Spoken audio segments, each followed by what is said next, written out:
எல்லோருக்கும் வணக்கம் நேயர்களே. இந்த வீடியோவில் பார்த்தீங்கன்னா முக்கியமான ஒரு விஷயத்தை பற்றி தெரிந்து கொள்ளப் போகிறோம். நம்முடைய முதல்வர் விஜயை பார்ப்பதற்காக த்ரிஷா அவர்கள் சென்றிருக்கிறாங்க. இது இன்றைக்கி சோசியல் மீடியாக்குள்ளே வைரலாகி மிக பெருமளவுக்கு பரபரப்பாக போயிட்டுருக்குது. அங்கே என்ன நடந்துச்சு அப்படிங்கிற ஒரு விஷயத்தை பற்றி எல்லாருமே மிக பெருமளவுக்கு சந்தோஷமாக பேசிகிட்டு இருக்கிறாங்க. என்ன நடந்துச்சு, தளபதி விஜய் அவர்கள் த்ரிஷாவை பார்த்த பிறகு என்ன பண்ணாங்க, என்ன பேசினாங்க, இப்படி பல முக்கியமான விஷயங்கள் வெளியாகி மிக பெருமளவுக்கு மகிழ்ச்சிகரமாக இருக்குது. சில பேர் இதை பரபரப்பாக பேசிட்டு இருக்கிறாங்க. என்ன நடந்துச்சு அப்படிங்கிறதை பற்றி வாங்க தெரிஞ்சுக்கலாம். நம்முடைய சேனலுக்கு நீங்கள் புதியவராக இருந்தால் மறக்காமல் சப்ஸ்கிரைப் பண்ணுங்க.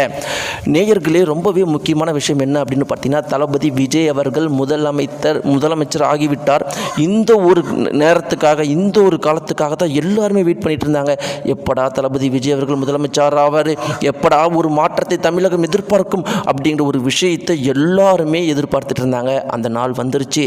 108 தொகுதிகள் வெற்றி பெற்றும் தளபதி விஜய் அவர்கள் முதலமைச்சராக ஒரு மிக பெரும் அளவுக்கு தமிழகத்தில் ஒரு கோபத்தை எழுப்புனுச்சு.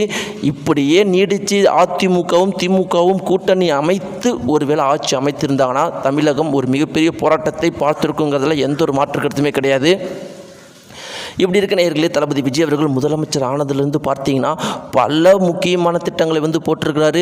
ரொம்ப முக்கியமாக பார்த்தீங்கன்னா மதுபான கடைகள், கோவில், கல்லூரி மற்றும் பள்ளி அருகில் இருக்கிற 500 மதுபான கடைகளை மூடுவதற்கு உத்தரவு போட்டிருக்காரு. அடுத்த கட்டமாக அவர் சொன்ன முக்கியமான விஷயம் என்ன அப்படின்னு பார்த்தீங்கன்னா, சிங்கப்பெண் பாதுகாப்பு படை மற்றும் போதைப்பொருள் தடுப்பு படை இதுவரைக்கும் நம்முடைய தமிழகத்தை அளித்துட்டு இருந்த அனைத்து விஷயங்களுக்கும் இன்னைக்கு முற்றுப்புள்ளி வைத்திருக்காரு. பெண்களுக்கு பாதுகாப்பு கொடுத்திருக்காரு, போதைப் பொருளை ஒழிச்சிருக்கிறாரு. இப்படி நேயர்களே, தளபதி விஜய் அவர்கள் உண்மையான மாற்றத்தை நோக்கி போயிட்டு இருக்காருங்களா, எந்த ஒரு மாற்று கருத்துமே கிடையாது. இப்படி இருக்க நேயர்களே, ஒரு மிகப்பெரிய அளவுக்கு விஷயமாக பார்க்கப்பட்ட விஷயம் என்ன அப்படின்னு பார்த்தீங்கன்னா, தளபதி விஜய் அவர்கள் முதலமைச்சராக பொறுப்பேற்கும் போது த்ரிஷா அவர்கள் வந்திருந்தாங்க. ஆனால் அவங்களுடைய மனைவி, தளபதி விஜயோடைய மனைவி வரல. எல்லாருமே என்ன சொல்லிட்டு இருந்தாங்கன்னா, த்ரிஷா அவர்கள் தளபதி விஜயோடைய மனைவி மாதிரி வந்திருக்கிறாங்க, ஆனால் சொந்த மனைவியும் சொந்த மகனும் வரலையேன்னு சொல்லிட்டு மிக பெரும் அளவுக்கு வேதனையில் சொல்லிட்டு இருந்தாங்க. தளபதி விஜய் ரசிகர்களே எல்லாருமே மனைவி சங்கீதா அவர்களுக்கு ஆதரவு தான் இருக்கிறாங்க. ரொம்ப முக்கியமாக மகனுக்கு அவங்க என்ன சொல்கிறாங்க அப்படின்னு பார்த்தீங்கன்னா, தன்னுடைய அப்பா இவ்வளோ பெரிய ஆளாக இருந்தாலும் தன்னுடைய அம்மாவுக்காக அவர் தளபதி விஜய் மகன் இவ்வளோ தூரம் உறுதுணையாக ஆதரவாக இருக்கிறாரே, உண்மையாலும் பாராட்டுற விஷயம்னு சொல்லிட்டு எல்லாருமே பேசிகிட்டு இருக்கிறாங்க. இப்படிப்பட்ட ஒரு சமயத்தில் த்ரிஷா அவர்கள் மீண்டும் தமிழக முதலமைச்சரை சந்தித்த ஒரு குறிப்பிட்ட செய்தி வெளியாகி இருக்குது. இருவரும் பார்த்தீங்கன்னா முதல்ல கட்டி அணைத்து அவங்களுடைய அன்பை பரிமாறிக்கிட்டாங்க.